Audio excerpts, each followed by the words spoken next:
वह शक्तिशाली दरवाज़ा, जो साल में सिर्फ एक बार खुलता था, अब ध्वस्त हो चुका था। कलाकृतियों के तिजोरी के बैरियर का गिरना कोई साधारण घटना नहीं थी। बैरियर के प्रशासकों और स्कूल के प्रधानाध्यापकों ने तुरंत उस उल्टे पेंटाग्राम आर्टिफैक्ट की जांच की जिसका इस्तेमाल उसे तोड़ने के लिए किया गया था, लेकिन उन्हें कोई मन प्रतिक्रिया नहीं मिली। अब बिकिर ने डेक्रोबिया पहना हुआ था, जो एक पेंडेंट में बदल गया था। स्थिति इस निष्कर्ष के साथ सुलझ गई कि एक बार इस्तेमाल होने वाली आर्टिफैक्ट होने के कारण उसमें मन की सारी निशानियां खत्म हो गई थीं। इस वजह से अब वह एक खतरनाक आकार वाले हार से ज्यादा कुछ नहीं था। अकादमी के बाहर शाम हो चुकी थी। ऐसे ही छोटे बड़े हंगामों को पीछे छोड़ते हुए अकादमी लीग का समापन हुआ। अकादमी के छात्रावासों में बिकिर अभी अभी नहाकर आया था और तौलिए से अपने बाल सुखा रहा था। जैसे ही खिड़की से उसके कमरे में सूरज की रोशनी आ रही थी, बिकिर चुपचाप फर्श को घूरने लगा। विचारों में खोया हुआ उसका ध्यान मेज पर रखे एक कागज पर गया। ये बुर्जुआ परिवार द्वारा आयोजित नकली निवेश प्रतियोगिता की घोषणा थी। पोस्टर में इस प्रतियोगिता को वित्तीय जगत के भव्य मंच की ओर एक कदम बताया गया था, जिसका आयोजन अर्थव्यवस्था की रीढ़ कहे जाने वाले स्थान पर होगा। 1 हफ्ते की पंजीकरण अवधि के लिए सभी अकादमी के छात्रों के लिए पात्रता खुली थी, जिसके बाद पोस्टर गायब हो जाएगा। ये देखकर बिकिर की आंखें चमक उठीं। उसने सोचा था कि उत्तरजीविता प्रतियोगिता आखिरी प्रतियोगिता है, लेकिन अब उसे एहसास हुआ कि इस नकली निवेश प्रतियोगिता की तरह और भी कई प्रतियोगिताएं होती हैं। जब हमारा लड़का ध्यान भटक रहा था, तभी शोवा में किसी ने दरवाज़ा खोला और उसे डेक्रोबिया पेंडेंट दिखाने लगा। हमारा लड़का मुड़ा और उसे देखकर उसकी आंखें भ्रम से चौड़ी हो गईं। पिग्गी भी नहा रहा था, सिर पर तौलिया रखे।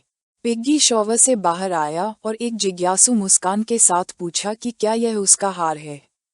डेक्रोबिया का ध्यान पिग्गी पर गया और वह शर्माए बिना नहीं रह सकी।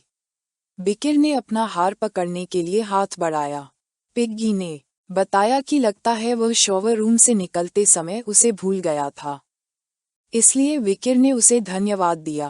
पिग्गी शॉवर में वापस आ गया और विकिर तौलिए से अपने बाल सुखाने लगा। गुस्से से भरी नजरों से डेक्रोबिया ने सोचा कि वे पुरुषों और महिलाओं को सिर्फ दिखावे के आधार पर एक ही कमरे में रखते हैं, लेकिन ऐसा नहीं होना चाहिए था। फिर भी ये दृश्य एक मनोरंजक तमाशा था और वह हंस पड़ी। विकिर ने हार पकड़ लिया और गुस्से से उसकी आंखें चमक उठीं। उसने डेक्रोबिया को याद दिलाया कि उसने उसे पहले ही चेतावनी दे दी थी कि अगर उसने कोई शरारत की तो वह उसे तोड़ देगा। डेक्रोबिया के चेहरे के भाव बदल गए। वह डर गई और हकलाने लगी। उसने ये कहकर अपना बचाव करने की कोशिश की कि वह तो बस छात्रावास की सुविधाओं की तारीफ कर रही थी और बस इधर उधर देख रही थी। तभी पिग्गी शॉवर से बाहर आया। उसकी आंखें उलझन में बड़ी हो गईं, क्योंकि उसे लगा कि बिकिर उससे बात कर रहा है। बिकिर ने जल्दी से हार अपनी पीठ के पीछे छिपा लिया और विषय बदलकर उससे पूछा कि मेज पर लगे पोस्टर का क्या मतलब है। पिग्गी का ध्यान पोस्टर पर गया और उसने बताया कि जल्द ही नकली निवेश प्रतियोगिता आयोजित होने वाली है। यह एक ऐसी प्रतियोगिता थी जिसमें आपको निवेश करने के लिए पहले से ही आशाजनक शेयरों या क्षेत्रों की खोज करनी होती थी। पिग्गी ने अपनी मुट्ठी भींच ली और उसकी आंखें दृढ़ संकल्प से चमकने लगीं। मुस्कुराते हुए उसने बताया कि मेजबान एक प्रसिद्ध बुर्जुआ परिवार थे। उसने आगे कहा कि अगर कोई जीतता है या अच्छा प्रदर्शन करता है तो उसके कई फायदे होते हैं। एक लंबी सांस छोड़ते हुए और मुस्कुराते हुए पिग्गी ने स्वीकार किया कि उसका मुकाबला रिकॉर्ड खराब है, इसलिए उसके पास अतिरिक्त अंक अर्जित करने और अपने क्रेडिट की भरपाई करने के लिए इस तरह की प्रतियोगिता में उत्कृष्ट प्रदर्शन करने के अलावा कोई विकल्प नहीं था। बिकिर चुपचाप सुन रहा था।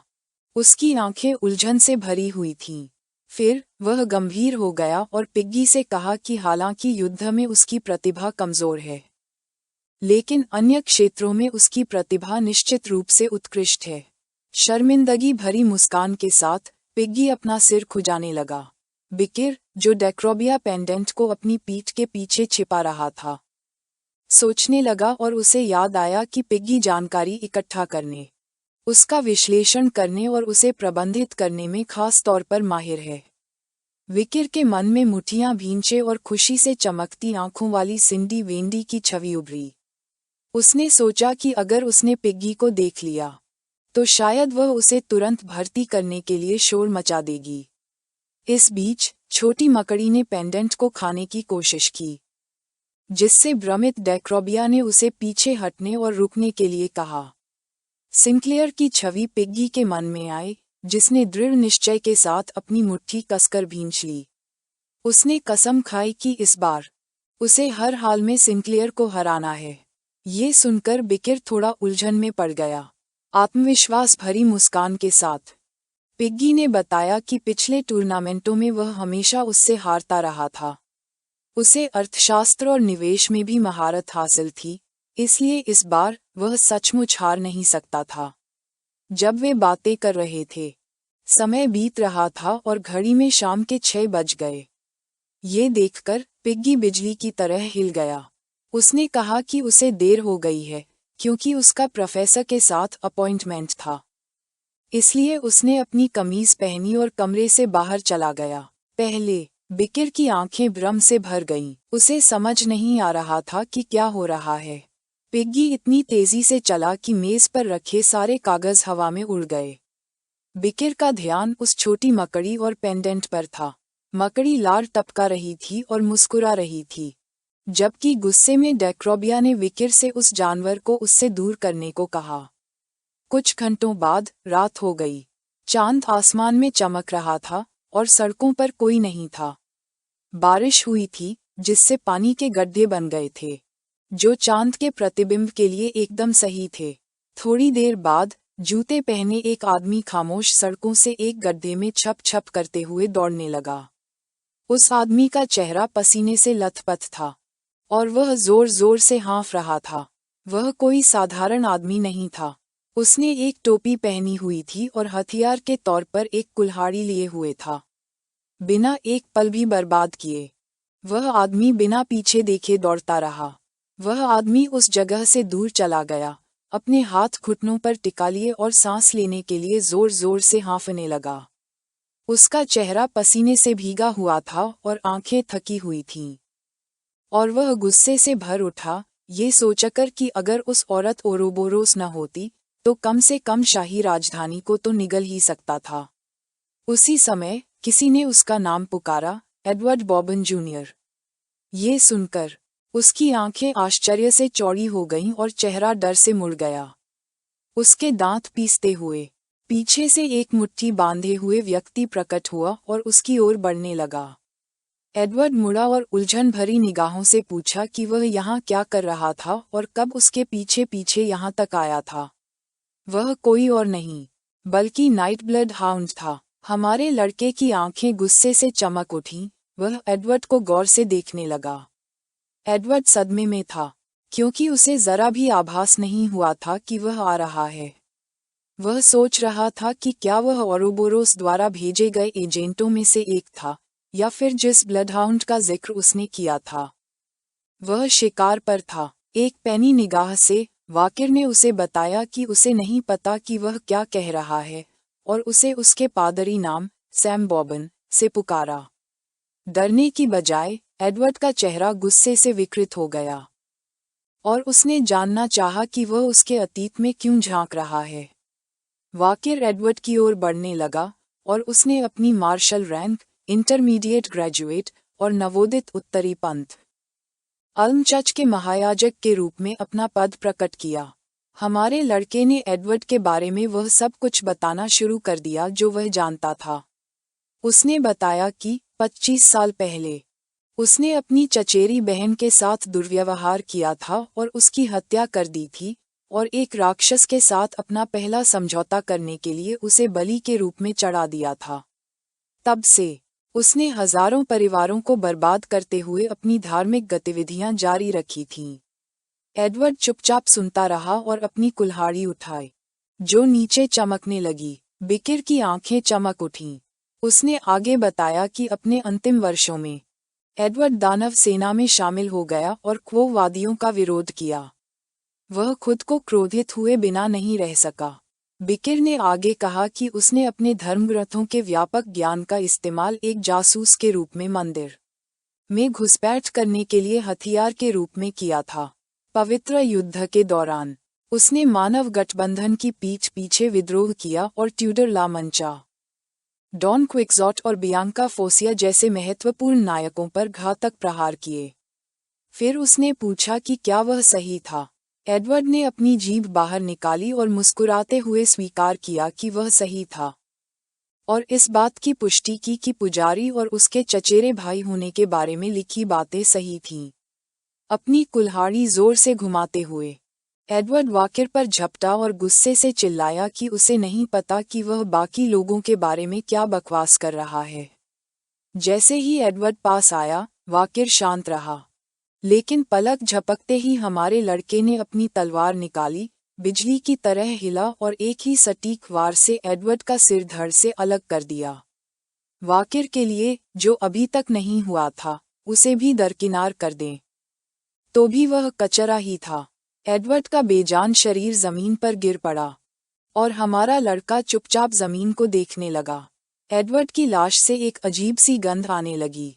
बिकिर मुड़ा और ये देखकर उसे कुछ उलझन हुई क्योंकि उसे एक जादुई गंध का एहसास हुआ। बिकिर लाश के पास गया और जादुई गंध के निशान का पीछा करते हुए उसकी जेब में कुछ देखा। बिकिर ने एक क्षमादान पत्र निकाला। उस पर लिखा था कि इस वफादार आस्तिक के सभी पाप क्षमा कर दिए गए हैं, और यह भी स्पष्ट किया गया था कि यह क्षमादान पुराने नियम के चर्च द्वारा जारी और गारंटीकृत किया गया है, और चेतावनी दी गई थी कि इसकी जालसाजी के परिणामस्वरूप सजा होगी। चादर से एक जादुई गंध आने लगी। बिकिर उत्सुक हो गया और उसे ध्यान से पढ़ने लगा। वह जानता था कि क्वार्डस परिवार से राक्षसी 9वीं लाश दंतालियन को खत्म करने के बाद भोगों की बिक्री बंद कर देनी चाहिए थी, फिर भी राक्षसी गंध गायब नहीं हुई थी। डेक्रोबिया ने गंभीर स्वर में कहा कि वह इसे महसूस कर सकती है। यह जोरदार तरीके से फैल रही थी और अधिकाधिक तीव्र होती जा रही थी। उसने दावा किया कि यह गंध निश्चित रूप से छठी लाश की थी, जो 9वीं लाश की घनिष्ठ मित्र थी। बिकिर सोचने लगा। उसे एहसास हुआ कि उसे क्वार्डस परिवार की फिर से गहन जांच करनी होगी। बिकिर की आंखें उदासी से चमकने लगीं, उसकी निगाहें एडवर्ड के इस आदमी ने पहले जो कहा था, उरोबोरोस का जिक्र, उसे परेशान कर रहा था। एडवर्ड का सिर लाश के पास पड़ा था। चारों तरफ खून का एक तालाब था। बिकिर को याद आया कि वह शाही राजधानी के अपराधियों का शिकार कर रही थी और उससे मिलना चाहती थी। नाइट हाउंड, उसने सोचा था कि वह बस एक मनोरोगी है, लेकिन अब लग रहा था कि वह एक योजना बनाने वाली मनोरोगी थी। रात हो चुकी थी और कई घंटे बाद ऊंची एड़ी के जूते पहने एक व्यक्ति एक इमारत की छत पर दिखाई दिया।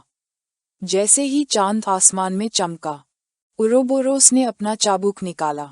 वह उस जगह पहुंची जहां वाकिर ने एडवर्ड को मारा था और जमीन पर गिर पड़ी। वह लाश की ओर चलने लगी। उसे एहसास हुआ कि नाइट ब्लड हाउंड पहले ही जा चुका था। वह नीचे झुकी और सिर पकड़ने के लिए अपना हाथ बढ़ाया। उसने एडवर्ड का सिर उठाया, ये सोचकर कि वाकिर उसे अपना नेक रूप कब फिर से दिखाएगा। वह एडवर्ड के सिर को गौर से देखने लगी और जैसे ही उसकी आंखें उत्साह से चमक उठीं, उसने अपनी जीभ बाहर निकाली और सोचने लगी कि क्या उसे थोड़ी देर और रुकना चाहिए। यह वीडियो खत्म होता है